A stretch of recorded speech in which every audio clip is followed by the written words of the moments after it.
just learned through explosive document that Joe Biden has been blatantly lying. I have never discussed with my son anything having to do with their businesses. These accusations are as serious as 4 heart attacks and a stroke. White House Press Secretary Kayleigh McEnany was locked out of a personal Twitter account after sharing that story. It's not a temporary blockage. When I log onto my Twitter account, it says I'm permanently banned. This is censorship. Just getting at how closely you would ally yourself with Justice Scalia's jurisprudence. I hope that you aren't suggesting that I don't have my own mind, because I assure you I have my own mind. You can wear the hat, I can wear the hat. Should I take off the tie or not? What do you think? I don't know. Maybe yes? Oh, that feels so much better. I like to give out important stats during my hello. Okay. Steve, do you have the second hour or third hour hello? Do you know? Idea. So just pops up in the main screen. I'm going to see how good my hello is compared to yours. Okay. 15 million people have already voted. In Georgia, they waited 11 hours to vote in some cases. And in Michigan alone, which is really going to figure into our guest at the bottom of the hour, John James, 1 million have already voted.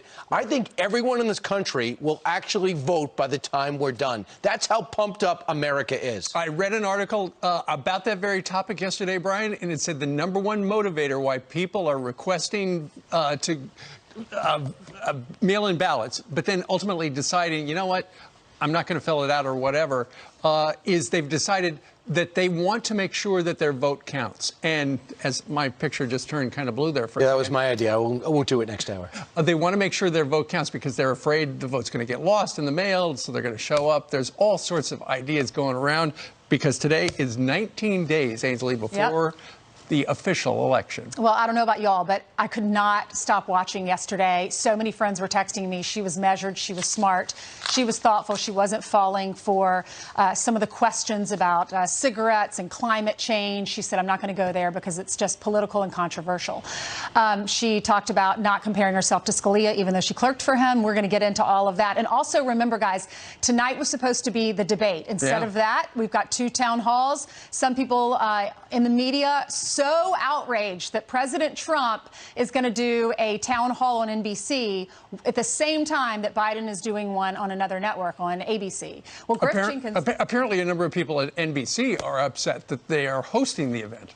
Well, it's called competition. You know, if one network gets a big player, then the other networks try to get someone that is going to make the viewers watch their network. Griff Jenkins is live in Washington, where a Senate investigation is underway into Hunter Biden's business dealings. Hey, Griff, what's the latest? There we go. Sorry for replacing you in the quad box there, Ainsley. And it'll be interesting to see whether ABC or NBC tonight asked either candidate about this story, which is stunning allegations involving Hunter Biden stemming from a New York Post report. Now, social media was freaking out, and the Senate committee, Homeland Security Committee led by Ron Johnson, is investigating this. But the president last night at that rally is demanding answers. Watch. We've just learned through explosive documents published by a very fine newspaper, the New York Post, that Joe Biden has been blatantly lying about his involvement in his son's corrupt business dealing. And this is a big smoking gun. Let's unpack that. According to emails obtained by the New York Post, Hunter Biden was allegedly in communication with the top advisor to the Ukrainian firm Burisma about helping secure an introduction to his father, who was vice president at the time, as the firm was under investigation. That executive wrote in 2015 this: "Dear Hunter, thank you for inviting me to D.C. and giving me an opportunity to meet your father and spend some time together." A year earlier, 2014, he had written this: "We urgently need your advice on how you could use your influence to convey a message, signal, etc., to stop what we consider to be politically motivated actions." The information was discovered by the owner of a computer repair shop in Delaware, who claims Hunter Biden brought his computer in for service back in 2019 but never picked it up. Once he found the information on the hard drive, he says he turned it in to the FBI. That owner spoke to reporters yesterday. Listen. Is there any thought in your mind that this might not have been Hunter's and might have been somebody trying to set Hunter up? No. Okay. No. The Biden campaign pushing back on the Post report. Campaign spokesman Andrew Bates issuing this statement saying, "We have reviewed Joe Biden's official schedules from the time and no meeting as alleged by the New York Post ever took place." Now, as mentioned, Senator Ron Johnson, the Homeland Security Committee, has that laptop looking at these emails. Now, social media is doing an about face because as the story broke, Facebook and Twitter reacted by trying to limit access to the story. Twitter shutting down the Post's account and blocking access to share the story, saying in a statement that it was in line with their hacked materials policy. But as you see here, Twitter CEO Jack Dorsey following up with this, saying our communication around our actions on the Post article was not great, and blocking URL sharing via tweet or DM with zero context as to why we're blocking, unacceptable. And there is more. The New York Post just dropping within the hour another article with more alleged emails and data, these pointing to Hunter Biden seeking a, quote, more lucrative deal with a Chinese firm. So here we are, guys, 19 days to go, and a big story out of the New York Post with a lot of questions to be asked. We'll find out if anyone asks about it tonight. Brian, Ainsley, Steve? I mean, how can, thanks so much, Griff. How can George Stephanopoulos not ask about this? Now, just be prepared, George, if you're watching, although I think he's busy. Well, he starts working next hour. You're going to get yelled at because every time you bring up Hunter Biden, you get yelled at and say there's nothing there. However, now you actually have emails there. So unless you're going to say, and they haven't said yet, these are not Hunter's emails, this is not him in the video, which is horrendous, you got problems, and you have to justify it, and you have to justify terms like who's the big guy. It seems as though logic would lead you to the vice president who's referenced in these China documents. Meanwhile, it's hard to imagine that Joe Biden could be more definitive in his denials that he knew anything about Hunter's overseas dealings. Here's a look at when he did get the question, how he handled it. Mr. Vice President, how many times have you ever spoken to your son about his overseas business dealings? I've never spoken to my son about his overseas business dealings. I have never discussed with my son or my brother or anyone else anything having to do with their businesses, period. And what I will do is the same thing we did in our administration. There will be an absolute wall between personal and private and the government. Do you stand by your statement that you did not discuss any of your son's overseas business dealings with him? Yes, I stand by that statement. Do you think it was wrong for him to take that position? No. Knowing that it was really because that company wanted access to you? Well, that's not true. You're saying things you do not know what you're talking about. No one said that. Who said that? Well, she actually did talk to Hunter Biden, and he basically said, I can't imagine what it was like not to have my name affect this deal, so to speak. And the anger that he showed to her is the same anger he's going to show to George Stephanopoulos. He tries to berate you into how dare you, and then pivot to the tragedy which happened to Beau. It has nothing to do with someone trading on his name, because his portfolio included the Ukraine. And he was on Air Force Two in 10 days when he traveled to China, and 10 days later, he did get a lucrative deal. So keep in mind how this took place. The laptop dropped off to a Delaware repair shop. The Delaware repair shop the guy is nearly legally blind. He does not know who dropped it to him, but he does know that Beau Biden's sticker is on the laptop. It got water damage, allegedly. That's the reason. And then when he tried to get someone to pick it up, no one would pick it up. When he finally looked at the hard drive while the impeachment was taking place, he saw all these disturbing emails and some really disturbing video, at which time he contacted Mike Lee's office. He contacted other Senator lawmakers' office, got no response. Then he ended up getting a hold of Rudy's lawyer, Rudy Giuliani. Right, exactly. And then Rudy Giuliani gave the New York Post a copy of the email, etc., this past Sunday. This particular guy who ran the Mac shop, you know, because of his visual impairment, he said he could not identify whether or not the guy was Hunter Biden, but he said he identified himself as Hunter Biden. This is what he said in a wide-ranging interview yesterday. He also said that ultimately there were 3 damaged laptops that the guy came into the store with, but only left one. And he said he ultimately shared the device with officials and Rudy's attorney because he was worried about his personal safety. Nonetheless, Senate Homeland Security Committee is looking into it. And ultimately, they apparently are working with this computer fix-it shop guy to see about the authenticity, because, as we're about to talk in a moment, there's some question about it. Nonetheless, Senator John Kennedy says this is serious stuff, if true. These accusations are as serious as 4 heart attacks and a stroke. Now, we're talking about a major party nominee for President of the United States of America with an election right around the corner. And every single solitary responsible news organization needs to be investigating the veracity of these allegations. President Obama put Vice President Biden in charge of America's foreign affairs with 2 countries, Ukraine and China. And in both cases, his son, Mr. Hunter Biden, walked away with millions of dollars of contracts. Some are wondering, is this a setup? Because we know that other countries have tried to sway our election in certain ways. And so the computer guy, the shop owner, was asked, do you think that this was a cover-up? A setup? Do you think it was someone else trying to act like it was Hunter Biden's laptop? And he said no. He does think that this computer belongs to Hunter Biden.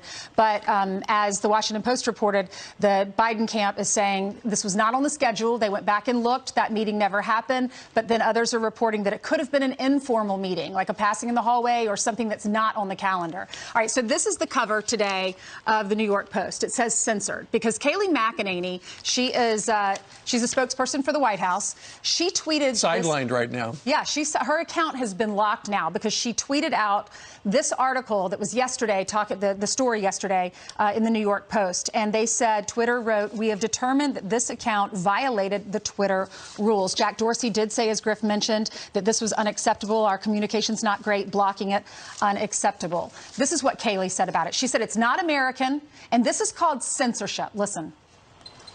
It's not a temporary blockage. When I log onto my Twitter account, it says I'm permanently banned. They essentially have me at gunpoint and said, unless you delete a news story reported by the New York Post, I cannot regain access to my account. This is censorship. It is not the American way. This is not how a freedom-loving democracy operates. And we have to hold Twitter accountable. And Facebook, too, is banning the transmission of the story simply because ideologically it hurts the side of the aisle that Silicon Valley prefers. It's sad. It's censorship.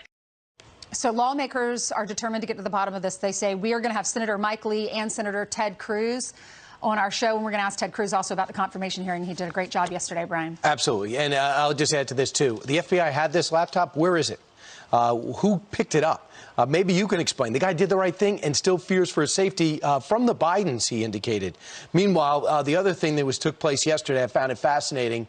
I should get 3 credits at the end of the semester for watching all day, at least for towards my law degree, was Amy Coney Barrett, as she took questions really about was she put on the Supreme Court, is she nominated for the Supreme Court because of her work in Bush v. Gore and the role she played for that campaign to see that that George Bush at the time would ultimately win Florida and win the presidency. Said absolutely not. They talked about Roe v. Wade, and of course they talked about health care, where Senator Lindsey Graham indicated before the whole thing started, hey, you know what?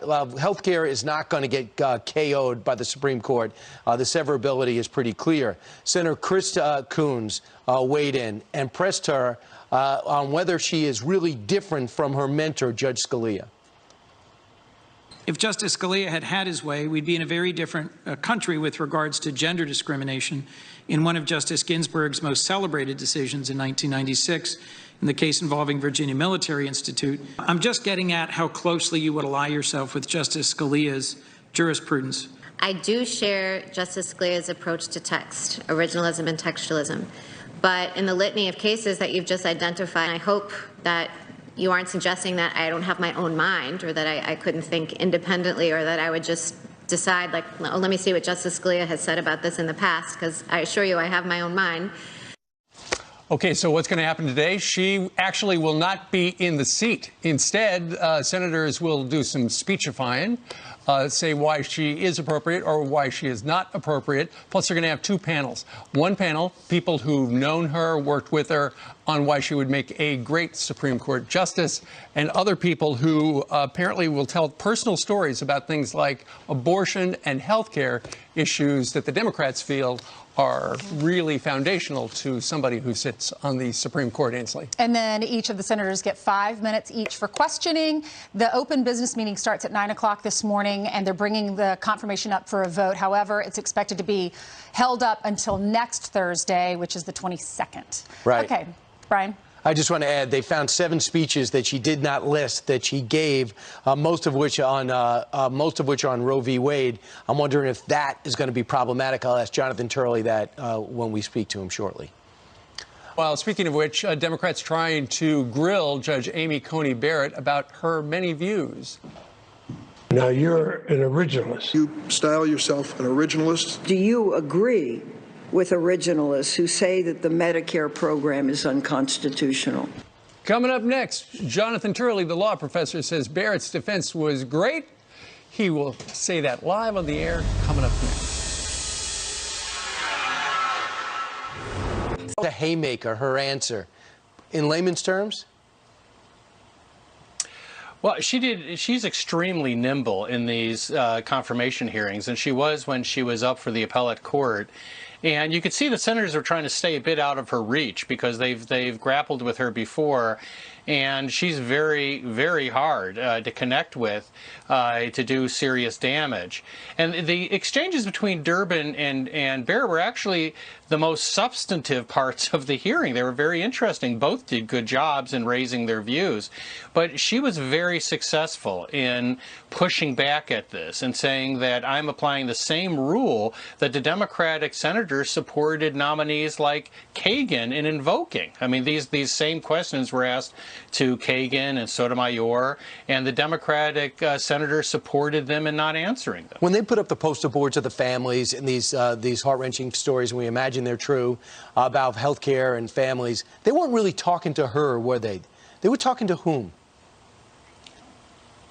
No, that's the interesting thing, is that she was about as relevant as the ficus plant in the corner of the hearing room.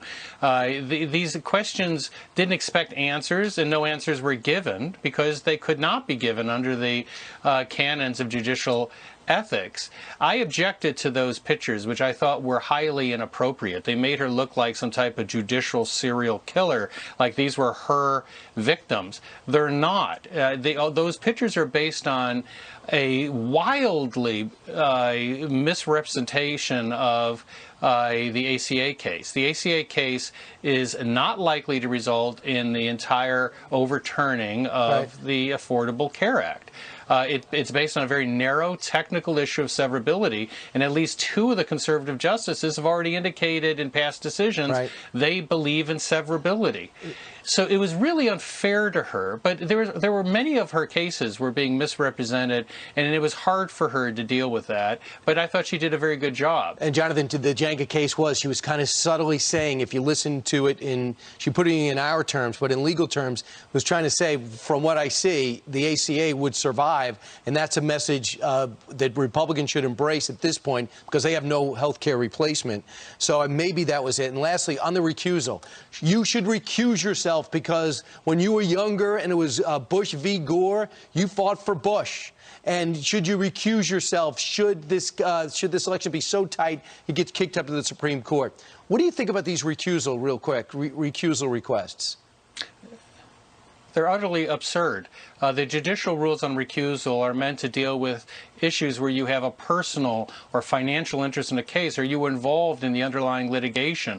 None of those apply. It would be facially ridiculous for a nominee to take herself out of a major challenge later just because she was nominated and confirmed before an election.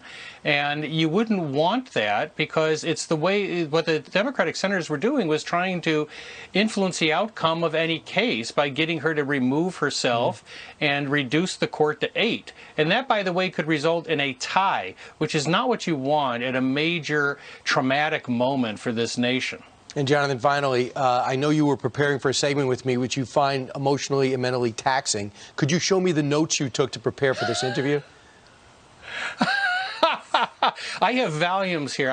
You do? know, the fact Okay. is, I spent weeks preparing for this. Yeah, and practicing in front of the mirror. All right, good, as usual, which is another way to work out these days. I've seen the commercials. Jonathan, thanks so much. It's great to have you back. Thank you, Brian. All right, straight ahead. Joe Biden and his campaign denying any ties to his son Hunter's overseas business after that stunning report about his emails. But the New York Post columnist Miranda Devine says voters have a right to know what's going on. We love both of you. Good morning. You're watching Fox and Friends First. On this Thursday, I'm Jillian Mealy. And I am Todd Pyro. The fallout growing this morning from that bombshell report on Hunter Biden's emails. President Trump now demanding answers from Joe Biden as the former VP's campaign denies any ties to Hunter's business in Ukraine. Ashley Strohmeyer joins us live with the fiery reaction on both sides. Ashley. Yeah, after the New York Post initially released those emails, President Trump followed up at a rally Wednesday night. He was demanding Joe Biden release phone calls, emails, and then everything in between in connection to his family's business dealings. Listen. We've just learned through explosive documents published by a very fine newspaper, the New York Post, that Joe Biden has been blatantly lying about his involvement in his son's corrupt business dealing. And this is a big smoking gun. Those emails showing the vice president's son, Hunter, was allegedly asked by a top advisor at Burisma whether he could use his influence to help stop politically motivated actions against the company. Another email from a Burisma advisor thanked him for, quote, inviting me to D.C. and giving an opportunity to meet your father and spend some time together. Emails obtained by Fox News also show Hunter Biden had plans to meet with State Department officials about the Burisma probe. The information was discovered by the owner of a computer repair shop in Delaware. The man claims Hunter Biden brought his computer in for service back in 2019 and then never picked it up. Once he found those emails on the computer's hard drive, he turned it into the FBI. Is there any thought in your mind that this might not have been Hunter's and might have been somebody trying to set Hunter up? No. Okay. No. The Democratic nominee's campaign responded denying any wrongdoing and said, quote, the New York Post never asked the Biden campaign about the critical elements of this story. Meanwhile, the Senate Homeland Security Committee has launched an investigation into the validity of the emails. And I take everything that our committee receives, everything I hear with a huge grain of salt, particularly when it's coming from countries like Ukraine that have a history of corruption. He contacted us the day after we issued our report. We have talked to him, but we're in the process of validating his claims. We take it all with a grain of salt. And more backlash breaking out overnight. This after social media appeared to censor the story. The New York Post account completely shut down by Twitter, and users were blocked from sharing or distributing the report. Now, Twitter released a statement defending its block under its so-called hacked materials policy. The CEO, Jack Dorsey, apologized for the block, saying Twitter's communication was unacceptable. But as of this morning, the New York Post account is still locked down. Todd, Jillian. I can't believe that, Ashley. That is wild. Yep. Thank you so much. It is. And what makes the email so potentially damaging is for months, Joe Biden has denied knowing anything about the work his son did overseas. Mr. Vice President, how many times have you ever spoken to your son about his overseas business dealings? I've never spoken to my son about his overseas business dealings. In a July 2019 phone call, President Trump urged the Ukrainian president to investigate Hunter Biden, according to transcripts released by the White House. And as frustration mounts over the censorship of this story, Senator Josh Hawley says Americans deserve answers from Facebook and Twitter about whether it was a ploy to help Joe Biden get elected. Listen to this. Big tech versus democracy. I mean, that's what it is. These tech companies want to rig an election. They want to control what we read. They want to control journalists in this country. They want to control the news. And we just can't let them. And that's why I will be inviting and asking Facebook and Twitter to come testify under oath to my subcommittee in the United States Senate. The American people deserve answers. I've also asked the Federal Election Committee to open an investigation. You know, this looks like to me like an in-kind campaign contribution to the Biden campaign. I want to know what contacts did Twitter and Facebook and others have with the Biden campaign when they decided to start censoring this New York Post story on behalf of the Bidens. This thing just stinks. It reeks. And this is going to pull the lid off, I think, on just the corruption surrounding big tech. Hawley goes on to say he thinks the investigation will expose an even deeper history of political bias by big tech companies. In just hours, the final day of Judge Amy Coney Barrett's Supreme Court confirmation hearing will kick off. The judge standing her ground as Democrats threw hard-hitting questions her way. Griff Jenkins, live in Washington with the highlights from day 3. Good morning, Griff. Good morning, Jillian and Todd. And Jillian, you're right. Democrats did not hold back in that second and final day of questioning, accusing her of being fast-tracked to overturn Roe v. Wade, strike down Obamacare, and potentially help the president if election disputes arise. But they also broadened the topics. Vice presidential nominee Kamala Harris pressing Barrett on climate change. Do you accept that COVID-19 is infectious? That's an obvious fact, yes. Do you accept that smoking causes cancer? I'm not sure exactly where you're going with this. Do you believe that climate change is happening and it's threatening the air we breathe and the water we drink? You have asked me a series of questions that are completely uncontroversial and then trying to analogize that to eliciting an opinion on me that is a very contentious matter, and I will not do that. Into revelation from Senator Klobuchar that Barrett and 2 other current justices worked on the historic Bush v. Gore case. You, Justice Kavanaugh, and Chief Justice Roberts, who worked on behalf of the Republican Party in matters related to the Bush v. Gore case. Do you think that that's a coincidence? All these questions, you're suggesting that I have animus or that I cut a deal with the president, and I was very clear yesterday that that isn't what happened. And like yesterday, Barrett refused to go on the record on hot-button issues as Democrats tied her philosophy again to that of her mentor, Justice Scalia. I hope that you aren't suggesting that I don't have my own mind or that I couldn't think independently or that I would just decide, like, oh, let me see what Justice Scalia has said about this in the past, because I assure you I have my own mind. Judge Barrett is now done testifying. Now the committee takes the next steps towards confirmation. A panel of experts will appear today as Chairman Graham plans a vote in the committee a week from today. Todd, Jillian? I think today's going to be ridiculously interesting, Griff. I can't wait to see how it all goes down. Griff Jenkins in Washington. Thanks.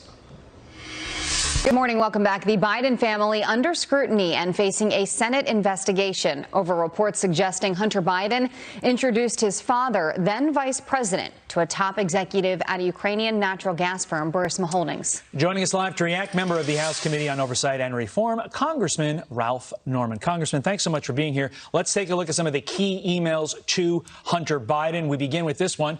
We urgently need your advice on how you could use your influence to convey a message, signal, etc., to stop what we consider to be politically motivated actions. Again, that is from a Burisma executive. This one as well from a Burisma executive. Dear Hunter, thank you for inviting me to D.C. and giving me an opportunity to meet your father and spend some time together. All right, so we've got spending time together, meeting your father, using your influence. Congressman, is there any doubt in your mind that this was pay to play? No, it's a perfect example. And Todd, he's on record denying this. He met with the leaders of Ukraine less than a year before he asked for the dismissal of the lead prosecutor. And here are the takeaways. If this had been a Trump family member, the press would be all over this. Why is big tech censoring this? Why is Joe Biden and Hunter Biden not getting on the news and explaining it? Because they can't. And to say it wasn't on his official calendar is really laughable. But it just shows how crooked, how pay to play it was. Joe Biden is a swamp.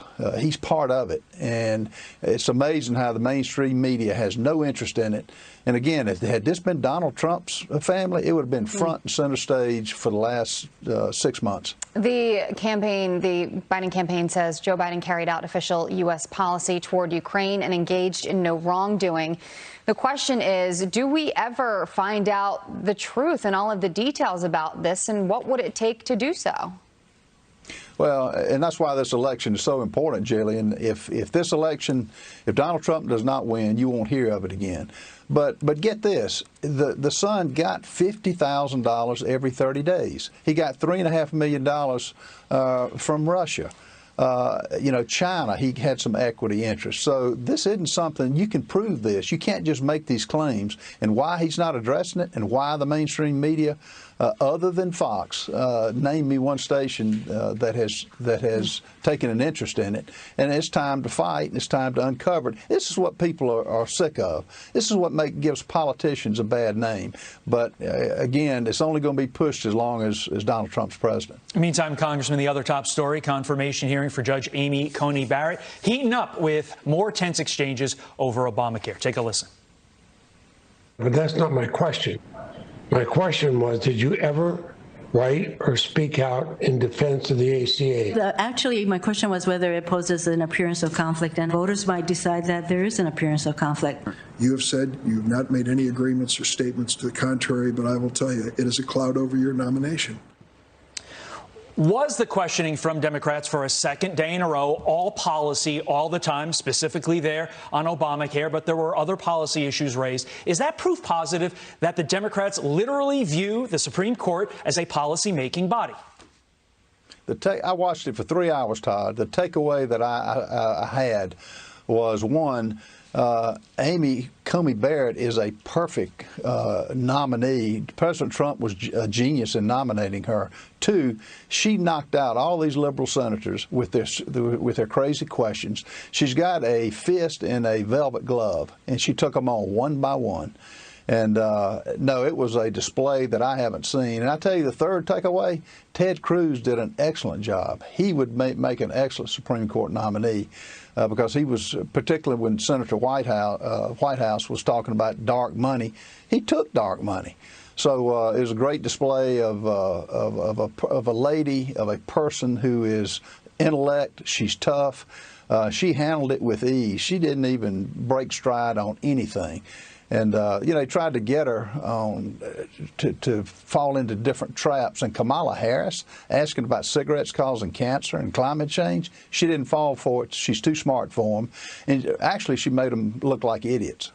All right. Congressman Norman, thank you very much for joining us.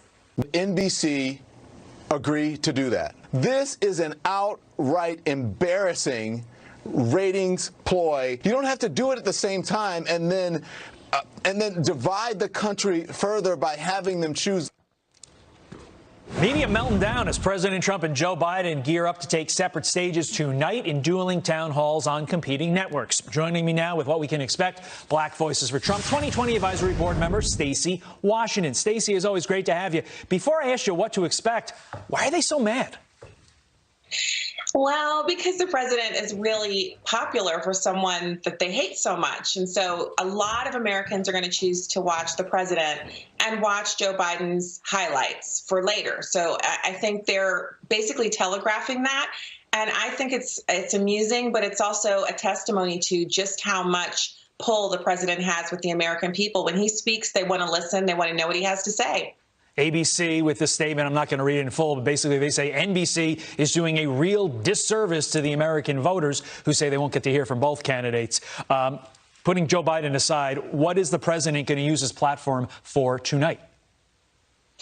Tonight, the president is going to talk about his agenda for the second term of the Trump administration. He's also going to address a lot of the things, the tougher questions that he will be asked by the moderator. So I want to be clear here. The president gets tough questions at every single appearance that he makes when the mainstream media is hosting him.